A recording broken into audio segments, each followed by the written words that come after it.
اهدنا الصراط المستقيم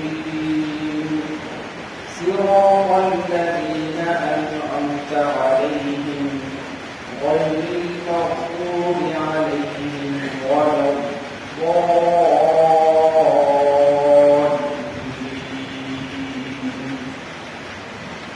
صدق الله العظيم. سبحانك لا علم لنا إلا ما علمتنا إنك أنت العليم الحكيم. رب اشرح لي صدري ويسر لي أمري واحلل عقدة من لساني يفقهوا قولي. بزرگان محترم اور عزیز دوستوں،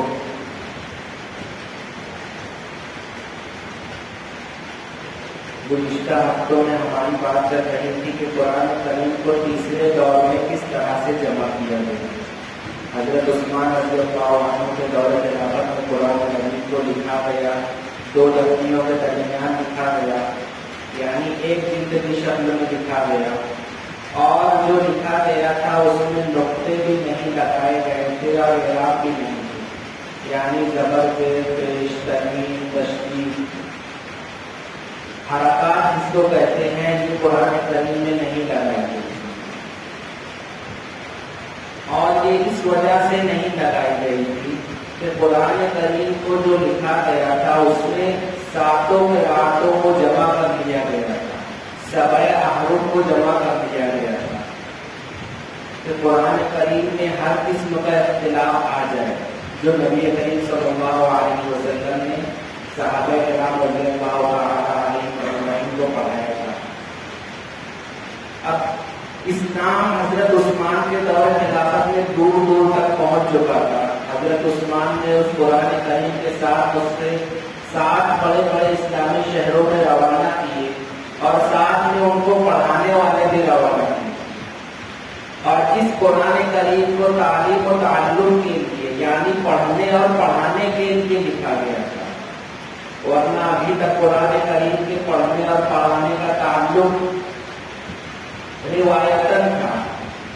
یعنی استاد پڑھاتا تھا، طالب علم پڑھتے تھے، قرآن مجید لکھی ہوئی شکل میں موجود نہیں ہوتا تھا. اب جب قرآن مجید لکھی ہوئی شکل میں بھیجا گیا اور ساتھ میں استاد بھی بھیجے گئے کہ یہ اس قرآن مجید کو پڑھیں اور پڑھائیں گے،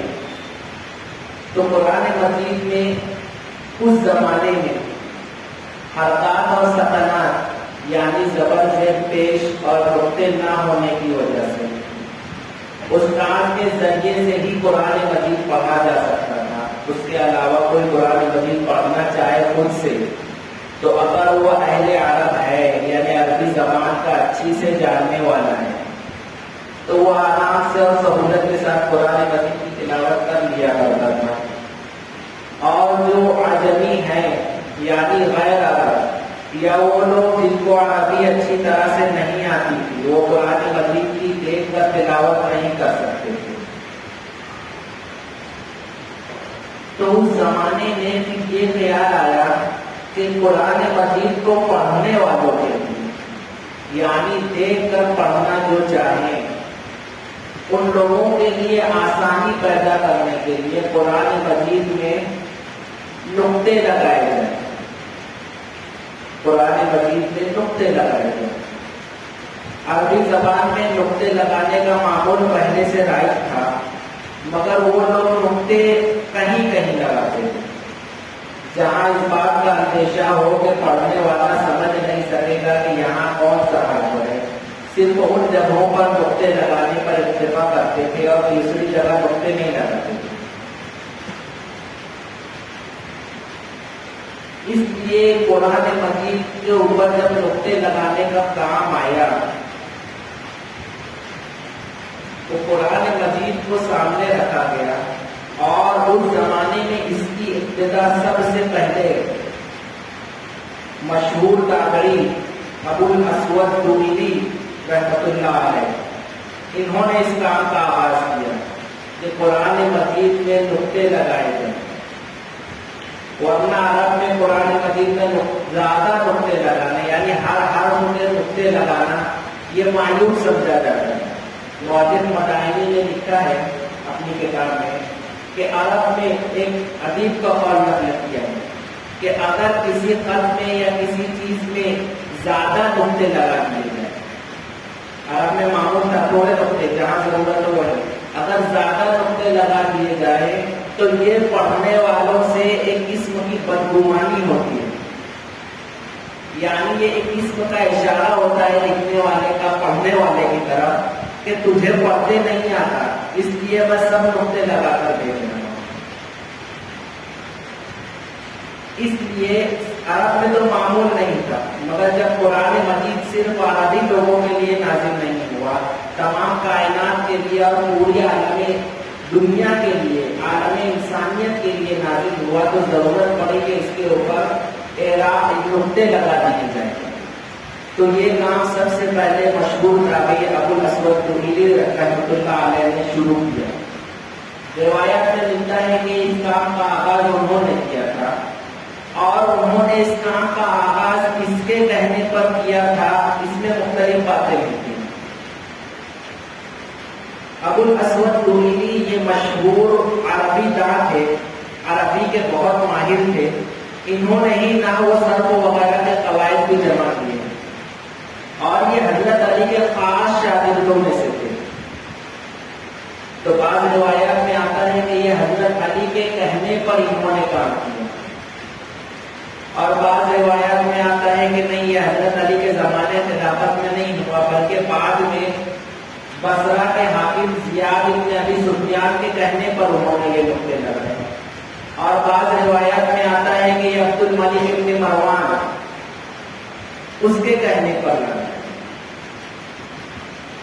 خیر، جس کے بھی کہنے پر لگائے وہ نقطے لگانے کے کام کا آغاز انہوں نے کر دیا،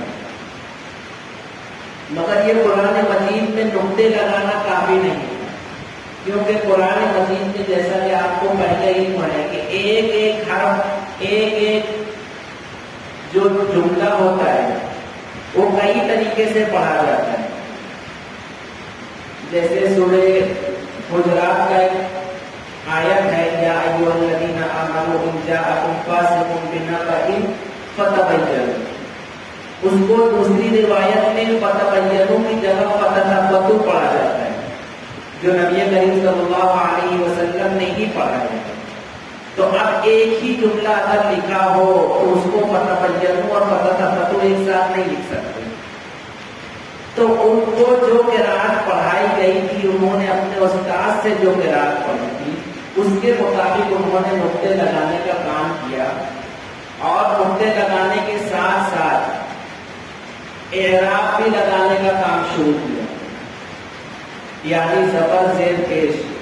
مگر یہ زبر زیر پیش اس وقت اس شکل میں نہیں تھا جیسا آج کے زمانے میں ہے، تو ضرورت پیش آئی کہ زبر زیر پیش کس شکل میں لکھے جائیں، تو پہلے تو زبر زیر پیش کو نقطے ہی کی شکل میں لکھا گیا، یعنی قرآن مجید میں نقطے لگ گئے، اور نقطوں کے اوپر زبر کی جگہ ایک نقطہ، اور زیر کی جگہ نیچے ایک نقطہ، پیش کی جگہ بیچ میں ایک نقطہ، اس طرح سے انہوں نے لکھا۔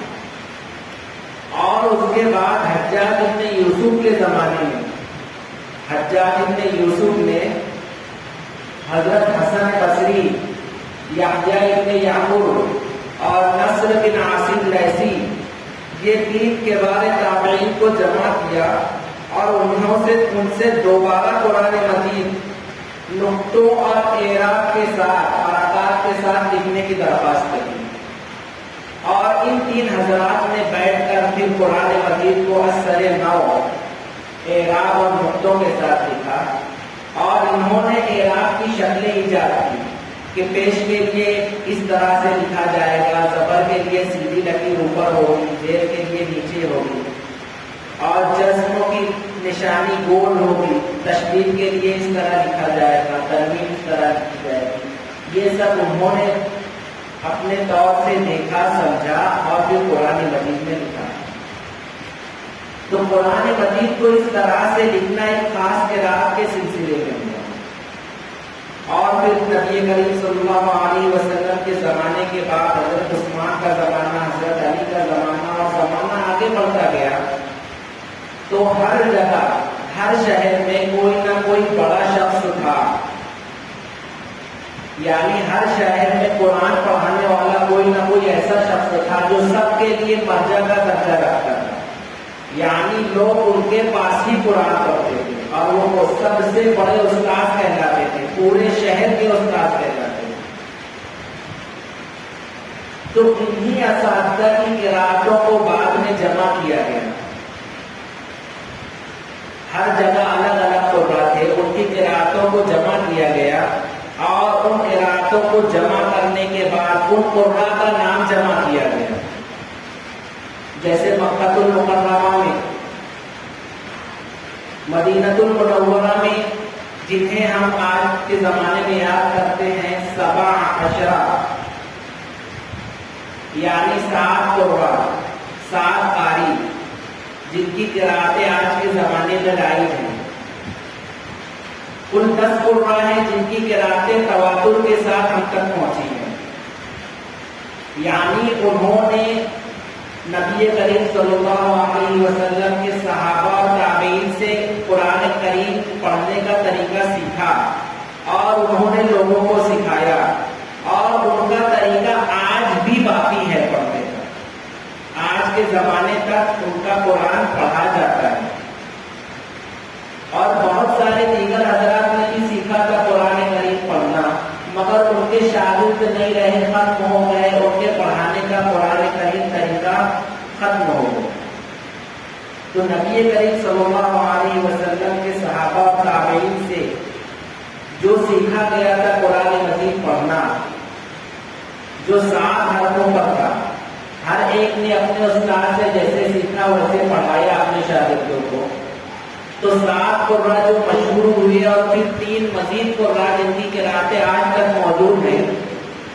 ان میں سب سے پہلے حضرت نافع بن عبد الرحمن ابن ابی نعیم مدنی رحمۃ اللہ علیہ، یہ حضور کے زمانے سے تقریباً 100 سال بعد کا زمانہ رہا ان کا۔ آپ نے 70 تابعین سے قرآن مجید پڑھنا سیکھا، 70 تابعین کے پاس سیکھا، اور جن تابعین نے حضرت ابی بن کعب، عبداللہ ابن عباس، ابو ہریرہ رضی اللہ عنہم وغیرہ سے قرآن پڑھنا سیکھا تھا، اور آپ کی قرأت مدینہ اور اس کے اطراف میں مشہور، یعنی مدینہ اور اس کے اطراف میں جو لوگ تھے وہ ان کی قرأت پڑھتے تھے، اس طریقے سے قرأت پڑھتے تھے جو انہوں نے 70 تابعین سے، اور انہوں نے ابی ابن کعب، عبداللہ ابن عباس اور ابو ہریرہ رضی اللہ عنہم سے پڑھی تھی۔ اور ان کے 2 خاص شاگرد رہے ہیں، ابو موسیٰ قالون اور ابو سعید ورش۔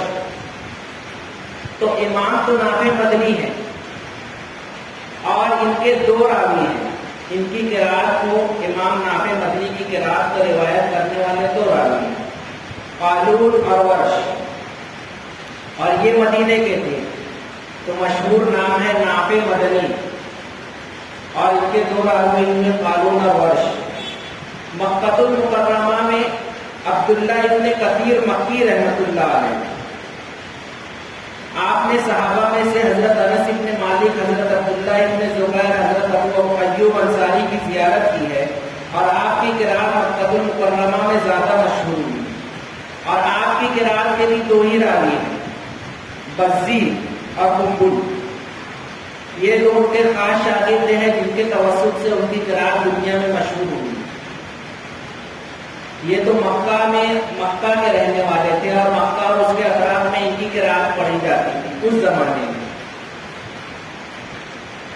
اور بصرہ میں ابو عمرو بصری رحمۃ اللہ علیہ تھے، جن کی قرأت بصرہ میں پڑھی جاتی تھی۔ آپ نے حضرت مجاہد، سعید بن جبیر اور عبداللہ ابن عباس اور ابی ابن کعب سے روایتیں کی، یعنی حضرت ابو عمرو بصری رحمۃ اللہ علیہ نے حضرت مجاہد اور سعید بن جبیر رحمۃ اللہ علیہ سے پڑھا ہے، اور ان دونوں حضرات نے حضرت عبداللہ ابن عباس اور ابی ابن کعب رضی اللہ عنہ سے پڑھا ہے۔ اور آپ کے راوی دوری اور سوسی ہیں، ابو عمرو الدوری، ابو شعیب السوسی، یہ 2 راوی ہیں ان کے۔ ابن عامر شامی، چوتھے قاری کا نام ہے حضرت عبداللہ ابن عامر شامی رحمۃ اللہ علیہ. یہ ملک شام کے رہنے والے تھے. ان کی قرأت ملک شام میں رائج تھی اور انہوں نے حضرت نعمان ابن بشیر واقعہ ابن اسقا کی زیارت کی ہے اور قرآن کریم مغیرہ ابن شہاب مخزومی سے پڑھا ہے جو حضرت عثمان کے شاگرد تھے. اور آپ کے بھی دو راوی ہوئے ہیں جن کا نام ہے ہشام اور ابن ذکوان. اور کوفہ میں حمزہ ابن زیاد، حمزہ ابن حبیب الزیاد، آپ نے سلیمان اعمش سے پڑھا ہے اور انہوں نے یحییٰ ابن وہاب سے، انہوں نے زر بن حبیش سے، انہوں نے عثمان ابن عفان، حضرت علی، حضرت عبداللہ ابن مسعود سے استفادہ کیا. آپ کے دو راوی ہیں خلف ابن ہشام اور خلاد ابن خالد. ان کے یہ دو راوی ہیں جن کی قرأتیں آج تک ہم لوگوں کے درمیان پڑھنے اور پڑھانے کا سلسلہ ہے. یہ کوفہ کے رہنے والے تھے. اور چھٹے امام ہیں عاصم ابن ابی النجود. آپ نے زر بن حبیش رحمۃ اللہ علیہ کے واسطے سے حضرت عبداللہ ابن مسعود، ابو عبد الرحمن السلمی، حضرت عبداللہ ابن مسعود سے پڑھا زر بن حبیش کے واسطے سے، اور ابو عبد الرحمن سلمی کے واسطے سے حضرت علی سے پڑھا ہے. آپ کی راویوں میں شعبہ ابن عیاش اور حفص بن سلیمان زیادہ مشہور ہے. آج کے زمانے میں دنیا کا تقریباً 70% حصہ مسلمانوں کا جو قرآن کریم پڑھتا ہے وہ انہی حفص رحمۃ اللہ علیہ کے بتائے ہوئے طریقے پر پڑھتا ہے. یعنی دوسری زبان میں کہا جائے تو آج جتنے لوگ قرآن پڑھتے ہیں اس طرح سے جس طرح اہل ہند پڑھتے ہیں، یہ تمام یا سعودی عربیہ وغیرہ میں پڑھا جاتا ہے، عرب ممالک میں. ان تمام کی قراءت کے استاد یعنی ان کے پڑھنے کا سلسلہ جا کر حضرت حفص بن سلیمان رحمۃ اللہ علیہ سے، اور انہوں نے حضرت عاصم رحمۃ اللہ علیہ سے قرآن مجید پڑھا. اور عاصم رحمۃ اللہ علیہ نے زر بن حبیش سے، اور انہوں نے حضرت عبداللہ بن مسعود سے. اور عاصم رحمۃ اللہ علیہ نے ابو عبد الرحمن سلمی سے، اور انہوں نے حضرت عثمان رضی اللہ عنہ سے قرآن پاک پڑھا ہے. تو آج کے زمانے میں ہم جو قرآن کریم پڑھتے ہیں، یعنی قرآن کریم میں جو زبر زیر پیش اور جو نقطے ہم پڑھتے ہیں، یہ ہم سب نے سیکھا ہے. ہم سب اپنے استاد، انہوں نے اپنے استاد، اور یہ سلسلہ جا کر حفص بن سلیمان رحمۃ اللہ علیہ تک پہنچتا ہے. یعنی ہم حفص رحمۃ اللہ علیہ کی قرأت پڑھتے ہیں، انہوں نے حضرت عاصم کوفی سے پڑھا ہے. اور ساتویں قاری ابو الحسن علی ابن حمزہ نسائی، ان کے بھی دو راوی ہوئے ہیں، ابو الحارث مروزی، ابو عمرو الدوری. یہ تو وہ 7 قراء ہیں اور ان کے دو راوی ہیں. اس کے علاوہ مزید 3 قراء ہیں، ابو جعفر یزید ابن قعقاع، یعقوب ابن اسحاق حضرمی، خلف ابن ہشام. یہ 10 قراء ایسے ہیں جن کی قراءتیں تواتر کے ساتھ ہم تک پہنچی ہیں، اور آج بھی ان کے طریقے پر قرآن مجید پڑھا اور پڑھایا جاتا ہے. اور ان لوگوں نے صحابہ سے یا تابعین سے، انہوں نے صحابہ سے، انہوں نے حضور سے، اور حضور نے حضرت جبرائیل کے واسطے سے اللہ تبارک و تعالیٰ سے پڑھا. تو یہ قرآن کریم کے 7 قراء ہیں. یہاں ایک بات اچھی سے سمجھ لینا چاہیے کہ یہ 7 قراء ہیں، اور قرآن کریم کا جو سبع احرف کا اختلاف ہے وہ الگ ہے. 7 قراء الگ ہیں. ان میں سے ہر قراء نے الگ الگ طریقے سے جیسے استاد سے پڑھا تھا اس طرح سے پڑھتے چلے آ رہے ہیں. اور آج جو ہم پڑھتے ہیں وہ حفص بن سلیمان رحمۃ اللہ علیہ کی قرأت ہے، اور ان کے شاگرد ابو محمد عبید بن صباح کے طریقے سے ہم تک پہنچی ہے. یعنی آج ہم اہل ہند جتنی قرآن کریم پڑھتے ہیں، ان تمام کی سندیں جا کر ابو محمد عبید بن صباح سے ملتی ہے، اور ان کے توسط سے امام حفص رحمۃ اللہ علیہ سے، اور ان کے توسط سے عاصم کوفی رحمۃ اللہ علیہ سے، اور یہ سلسلہ چلتے چلتے اللہ تبارک و تعالیٰ کی ذات تک پہنچتا ہے. جب یہ 7 قرہ ہوئے 10 قرہ ہوئے، ان کی قرأتیں مشہور اور متواتر ہوئی، تو ان کے مطابق قرآن لکھا جانے لگا، یعنی قرآن کریم کے نسخے ان کے پڑھائے ہوئے طریقے کے مطابق لکھے جانے لگے، یعنی نقطے اس میں جیسا استاد نے پڑھایا ہے اس طرح لگائے گئے، جس استاد نے جس کے پاس جس شاگرد نے جس استاد کے پاس پڑھا تھا اس کے مطابق ان کے نسخے پر نقطے لگا دیے گئے۔ تو آج جو ہم قرآن مجید پڑھتے ہیں جو ہندوستان اور سعودی وغیرہ میں رائج ہے، یہ حفص بن سلیمان رحمۃ اللہ علیہ کے طرز پر لکھا ہوا ہے، اس لیے اس میں شروع میں لکھا ہوتا ہے کہ یہ قرآن کریم میں جو اعراب یعنی جو زبر زیر پیش لگائے گئے ہیں، جو نقطے لگائے گئے ہیں، یہ حفص بن سلیمان رحمۃ اللہ علیہ کی قرآن کے مطابق ہے۔ ورنہ دنیا کے دیگر حصوں میں آپ چلے جائیں گے تو ان کے قرآن میں الگ الگ زبر زیر پیش لگے ہوئے ہیں اور ان کے قرآن میں نقطے بھی الگ لگے ہوئے ہیں، جیسے وما یخدعون الا انفسهم کی جگہ ان کی قرأتوں میں وما یخادعون الا انفسهم لکھا ہے، فتبینوا کی جگہ فتثبتوا لکھا ہے، ننشزها کی جگہ ننشرها لکھا ہوا ہے۔ اور یہ بھی نبی کریم صلی اللہ علیہ وسلم سے سیکھنے کے بعد ان سے ثابت ہے۔ ان تمام باتوں کے بعد فقہائے کرام اور قرائے کرام نے جو بات لکھی ہے اور جو میں آپ حضرات کو بتانا چاہتا ہوں، قرائے کرام نے لکھا ہے کہ وہی قرأتیں آدمی پڑھ سکتا ہے جو اس نے اپنے استاد سے پڑھی ہے۔ سوائے احرف میں سے ہم تلاوت انہی چیزوں کی کر سکتے ہیں جن کی اجازت جن کو ہم نے اپنے استاد سے پڑھا ہے، کیونکہ قرآن کریم کتاب میں سے مصحف میں سے پڑھ کر سیکھنے والی چیز نہیں ہے، قرآن کریم استاد سے پڑھ کر سیکھنے والی چیز ہے۔ اور قرآن کریم کی فقہائے کرام نے جو تعریف کی ہے وہ یہ تعریف ہے کہ قرآن کریم وہ ہے جو نبی کریم صلی اللہ علیہ وسلم پر حضرت جبرائیل علیہ السلام کے توسط سے نازل ہوا، اور جو مصحف عثمانی میں لکھا ہوا ہے اور حضور سے لے کر ہم تک استاد کے واسطے سے تواتر کے ساتھ پہنچا ہے۔ اگر استاد کے واسطے سے نہیں پہنچا تو قرآن کریم ایک عام آدمی کے پڑھنے کی بس کی چیز نہیں ہے۔ اب اعراب وغیرہ لگا دیا گیا ہے تو قرآن کریم نورانی قاعدہ پڑھ کر لوگ پڑھ لیتے ہیں، ورنہ قرآن کریم استاد کے پاس پڑھنے کی چیز ہے، اور استاد کے پڑھانے کے بعد استاد نے جیسا پڑھایا ہے ویسا ہی پڑھنا ضروری ہے۔ کوئی آدمی آج کے زمانے میں اگر خود سے بیٹھ کر نورانی قاعدہ پڑھ لے اور اس کے بعد وہ خود سے قرآن پڑھنا سیکھ کے بغیر استاد کے قرآن پڑھ رہا ہے قرآن میں دیکھ کر، تو اس بات میں اختلاف ہے کہ وہ جو پڑھ رہا ہے وہ قرآن مجید ہے یا نہیں ہے۔ قرآن کرام کہتے ہیں کہ وہ قرآن مجید نہیں ہے، کیونکہ قرآن مجید دیکھ کر آدمی نہیں پڑھ سکتا، استاد سے سیکھ کر پڑھ سکتا ہے۔ قرآن مجید کے بہت ساری جگہیں ایسی ہیں جس کے تلفظ کس طرح سے کیا جائے گا وہ آدمی نورانی قاعدے سے یا بغیر سیکھے نہیں سیکھ سکتا۔ جیسے سورہ یوسف میں لا تمنا کے اندر روم کیا جاتا ہے، روم آلشما،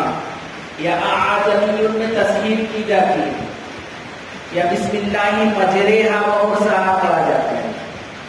تو نورانی قاعدے کے مطابق پڑھ کر تو وہ اسے بسم اللہ مجراہا و مرساہا پڑھے گا۔ اسی طرح قرآن مجید میں بہت ساری جگہ لکھا ہوا سین ہے، مگر اوپر ہماری آسانی کے لیے صاد لکھا گیا ہے کہ وہاں پڑھنا صاد ہے۔ لست علیہم بمسیطر میں، اسی طرح دوسرے پارے میں، ایسی بہت ساری چیزیں ہیں جو آدمی بغیر استاد کے سیکھ ہی نہیں سکتا اور پڑھ ہی نہیں سکتا۔ اور قرآن کریم وہ ہے جو جس کا واسطہ ہم سے لے کر نبی کریم صلی اللہ علیہ وسلم کا اور حضرت جبرائیل کے واسطے سے اللہ تبارک و تعالیٰ تک جڑے، یعنی اللہ تبارک و تعالیٰ نے حضرت جبرائیل کو سکھایا، انہوں نے حضور کو سکھایا، حضور نے صحابہ کو سکھایا، انہوں نے تابعین کو سکھایا، اور یہ سلسلہ چلتے چلتے چلتے چلتے ہمارے استاد نے ہمیں پڑھایا تو ہم پڑھ رہے ہیں. تو یہ سند ہے اور یہ تواتر کے ساتھ ہم تک پہنچی ہے. تو قرآن کریم استاد کے پاس پڑھنے والی چیز ہے. کوئی آدمی خود سے پڑھے تو قرآن کرام کے درمیان اور فقہائے کرام کے درمیان اختلاف ہے. قرآن کرام نہیں کہیں گے کہ یہ قرآن مجید پڑھ رہا ہے، کیونکہ قرآن مجید کی جو متفق علیہ تعریف ہے وہ اس پر ثابت نہیں آتی. قرآن کریم جس چیز کو کہا جاتا ہے یہ وہ چیز نہیں ہے. قرآن کریم تو وہ ہے جو استاد سے ہم تک پہنچا ہے، نہ کہ وہ جو اس کتاب کے درمیان جو اس اوراق پہ لکھا ہوا ہے. ان اوراق پہ لکھا ہوا جب استاد ہمیں پڑھائے گا اور ہم پڑھیں گے تو یہ قرآن کریم کہلائے گا. تو یہ بات ہے. قرآن کریم سیکھ کر پڑھنا چاہیے اور اپنے اساتذہ سے سیکھ کر پڑھنا چاہیے، کیونکہ صاد کی ادائیگی کس طرح سے ہے اور ضاد کی ادائیگی کس طرح سے ہے. ضاد کی ادائیگی میں کون کون سے اوصاف ہے یہ آدمی صرف کتابوں میں پڑھ کر حاصل نہیں کر سکتا. سین اور صاد میں کیا فرق ہے ادائیگی میں، آپ صرف کتابوں سے پڑھ کر حاصل نہیں کر سکتے. آپ کو اس کی ادائیگی اپنے استاد سے سن کر اس طرح سے سیکھنی پڑے گی، جب جا کر آپ صاد ادا کر سکیں گے، ضاد ادا کر سکیں گے. یہ سب چیزیں کتابوں سے پڑھ کر نہیں آئے گی، یہ استاد کے پاس مشق کرنے سے آئے گی. تو قرآن کرام میں سے حفص رحمۃ اللہ علیہ کی قرآن جو آج دنیا کے تقریباً 70% حصوں میں پڑھی جاتی ہے، اور کچھ حصے ہیں جہاں ہماری قرآن نہیں پڑھی جاتی. آپ مراکش چلے جاؤ، اس کے آس پاس کے جو دیگر افریقی ممالک ہیں وہاں چلے جاؤ تو وہاں امام ورش رحمۃ اللہ علیہ کی قرآن پڑھتے ہیں. جو امام نافع رحمۃ اللہ علیہ کے شاگرد ہیں ورش، ان کی قرأت اس جگہ رائج اور وہاں وہی پڑھی جاتی ہے. اور دنیا کے دیگر الگ الگ علاقوں میں الگ الگ قرأتیں پڑھی جاتی ہے، اور وہاں کا قرآن بھی اسی کے مطابق لکھا ہوا ہوتا ہے. ہاں، اس میں سب سے اہم بات یہ ہے کہ جو رسم ہے وہ رسم عثمانی ہی ہے، صرف نقطے اور اعراب کا فرق ہوگا. پڑھنے میں نقطوں کا اور اعراب کا فرق ہوگا، ورنہ اگر کوئی شخص رسم عثمانی کے علاوہ دیگر طریقے سے قرآن مجید لکھے تو وہ بھی قرآن مجید نہیں. فقہائے کرام نے صراحت کی ہے کہ قرآن مجید کوئی بھی اپنے اعتبار سے نہیں لکھ سکتا، اسے حضرت عثمان کے لکھائے ہوئے قرآن مجید کی طرح پر اسی جیسا ہو بہو لکھنا ہوگا، تب وہ قرآن مجید کہلائے گا، ورنہ وہ قرآن مجید نہیں کہلائے گا.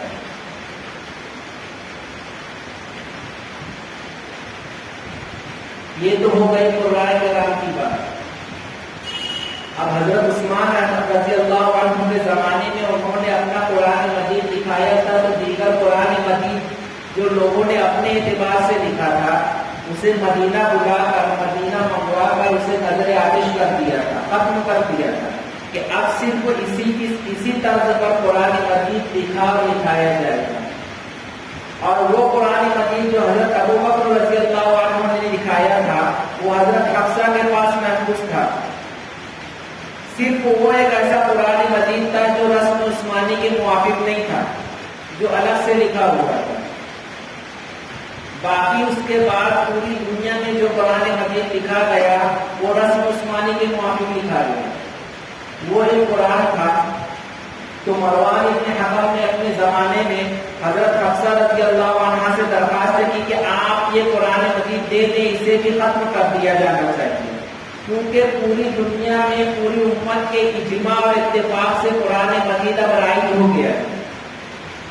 اب یہ ایک الگ قسم کا لکھا ہوا نہیں ہونا چاہیے. حضرت حفصہ نے دینے سے منع کر دیا. تو یہ معاملہ روکا رہا. حضرت حفصہ رضی اللہ عنہا ام المؤمنین، ان کا جب انتقال ہوا تو یہ قرآن مجید بھی لے کر جلا کر ختم کر دیا۔ تو اب پوری دنیا میں صرف وہی قرآن مجید موجود ہے جو حضرت عثمان کے طریقے پر لکھایا ہوا ہے، اور پوری امت کا اتفاق اور اجماع ہے کہ اس کے علاوہ طریقے سے قرآن مجید لکھنے کی اجازت نہیں ہے۔ اگر کوئی لکھے گا تو وہ قرآن مجید نہیں کہلائے گا۔ تو یہ قرآن مجید کی تلاوت کو آسان کرنے کے لیے ہمارے اور آپ جیسے حضرات کے لیے جو استاد کے پاس پڑھ کر اور سیکھنے کے بعد بھی بھول جانے کا شکار ہو جاتے ہیں کہ یہ کس طرح سے پڑھا جائے گا، یہاں کیا ہے، ان کی آسانی اور سہولت کے لیے قرآن مجید پر نقطے اور اعراب لگائے گئے، زبر زیر پیش لگائے گئے، تاکہ ہم استاد سے پڑھنے کے بعد دوبارہ خود آسانی سے پڑھ سکیں، خود بھی تلاوت کر سکیں۔ کیونکہ حافظے کمزور ہو گئے تھے پہلے زمانوں میں، حضور اور صحابہ کے زمانے میں ایک مرتبہ پڑھ لے، 2 مرتبہ پڑھ لے، اللہ نے وہ حافظہ دیا تھا کہ دوبارہ بھولنے کی نوبت نہیں آتی تھی۔ حافظے کمزور ہوئے تو لوگوں کی تلاوت میں سہولت کے لیے یہ اقدامات اٹھائے گئے، اور اس کے بعد قرآن مجید میں اور دیگر چیزیں جو لکھی ہوئی موجود ہیں، جیسے پارے لکھے ہوئے ہیں۔ سب سے پہلے تو منزلیں ہیں، قرآن مجید میں 7 منزلیں ہیں۔ قرآن مجید میں 7 منزلیں ہیں۔ ان منزلوں کا وجود اس طرح سے آیا کہ صحابہ کے درمیان معمول تھا کہ قرآن مجید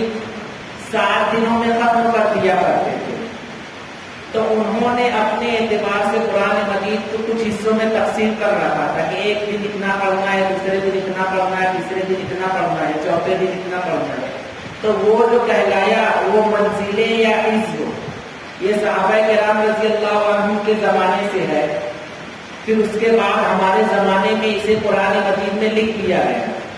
یہ پہلی منزل ہے، قرآن مجید کے سائڈ میں یا نیچے آپ کو لکھا ہوا ملے گا منزل، اس کے بعد لکھا ہوتا ہے 1 2 3 اس طرح سے۔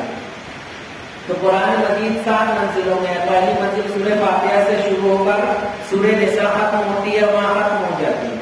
دوسری منزل سورہ مائدہ سے شروع ہو کر سورہ توبہ ختم ہونے پر ختم ہو جاتی ہے۔ تیسری منزل سورہ یونس سے شروع ہو کر سورہ نحل کے ختم ہونے پر ختم ہوتی ہے۔ چوتھی منزل سورہ بنی اسرائیل سے شروع ہوتی ہے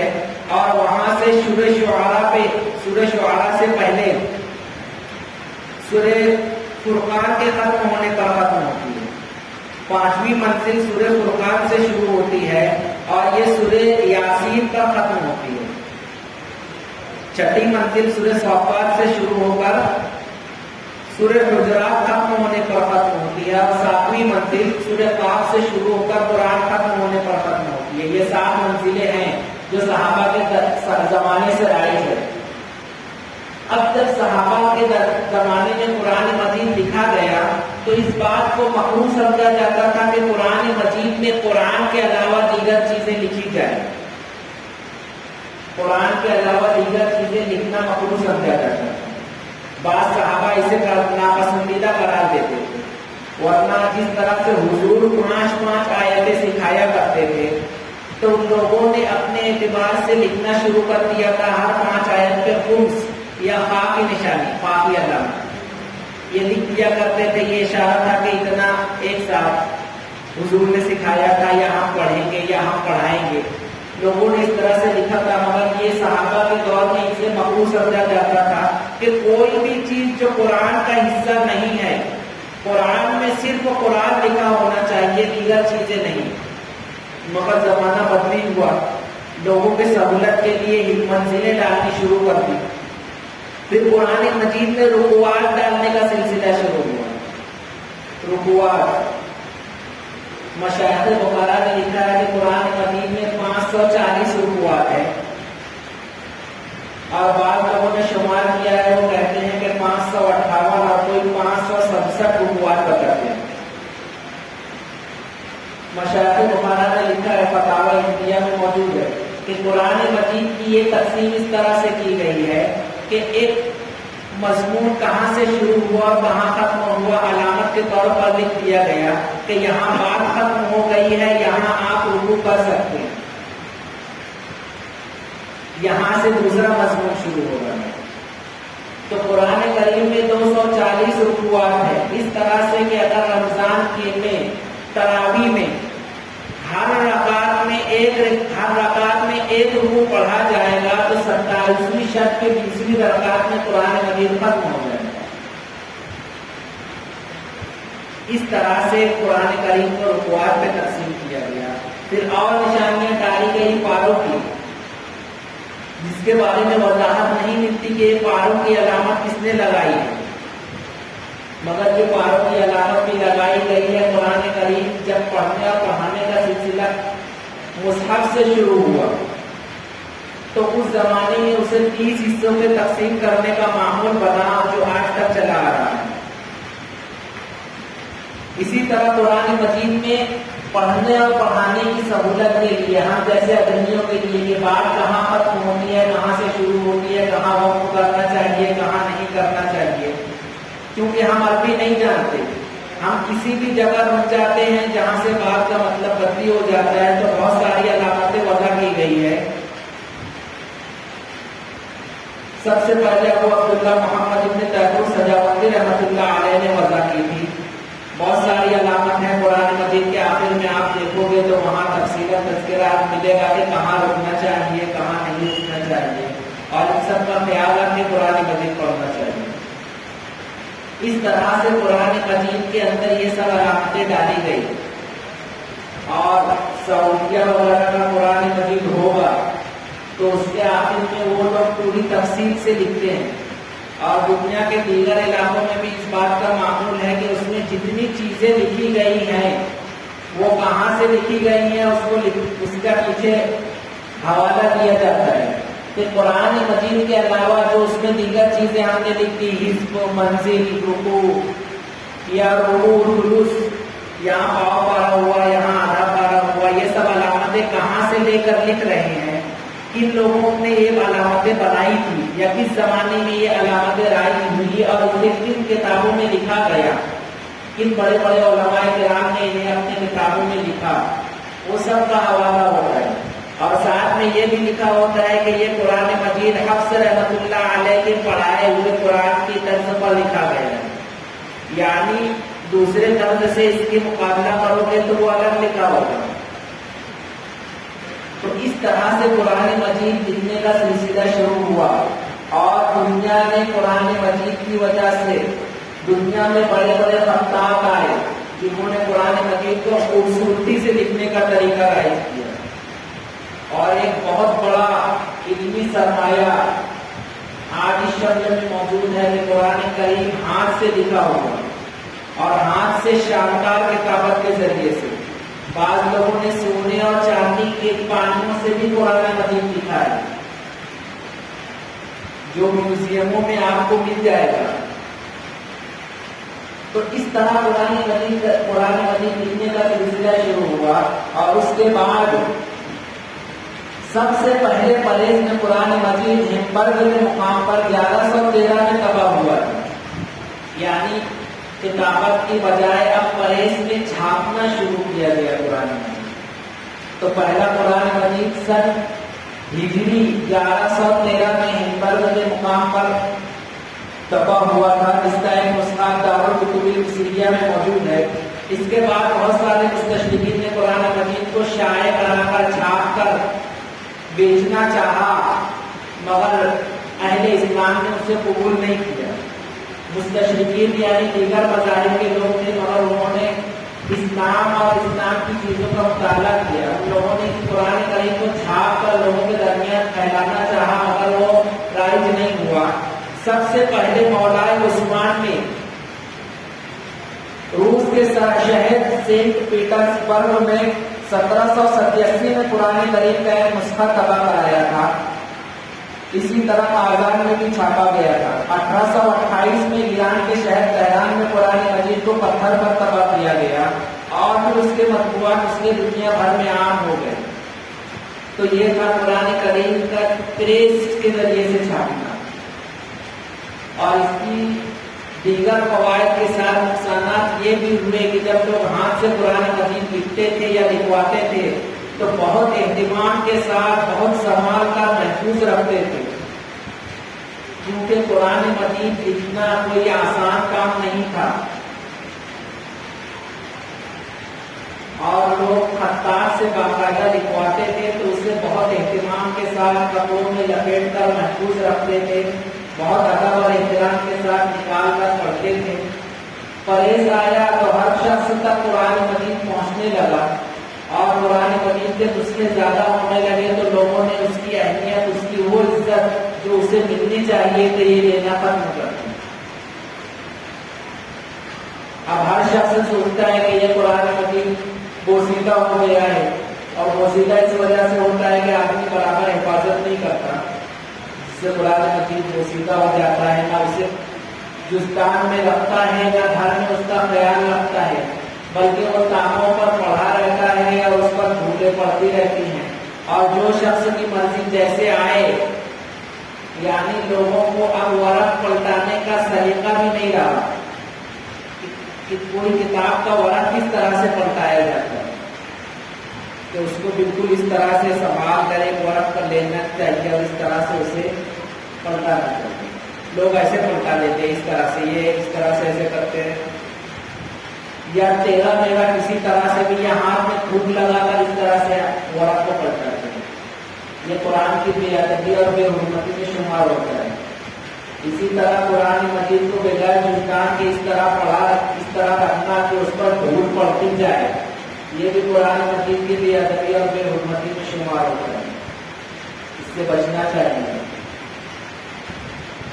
تو قرآن مجید پرہیز میں شائع ہو کر اس زمانے سے آج سے تقریباً 200 سال پہلے سے چھپنا شروع ہوا، اور آج دنیا بھر میں چھپ چھپ کر ہی آتا ہے۔ اب قرآن مجید کے ہاتھوں سے لکھنے کا سلسلہ ختم ہو گیا، وہ اہتمام ختم ہو گیا، تو اب لوگوں کے درمیان کتابت سیکھنے کا سلسلہ بھی ختم ہو گیا۔ پہلے لوگ باقاعدہ قرآن مجید لکھنے کے لیے کتابت سیکھا کرتے تھے، اور پہلے زمانے کے واقعات میں آتا ہے کہ بچیاں اپنی شادی کے لیے قرآن کریم بچپن سے لکھنا سیکھتی تھی، اور اپنے ہاتھ سے لکھا ہوا قرآن مجید اپنے گھر لے جاتی تھی، مگر یہ رواج آہستہ آہستہ ختم ہو گیا۔ تو قرآن مجید آج ہمارے ہاتھ میں جو ہے وہ ان تمام واسطوں سے گزر کر آیا ہے۔ یہ تو ہو گئی قرآن مجید کی حفاظت کی تاریخ کہ یہ ہم تک کیسے پہنچا۔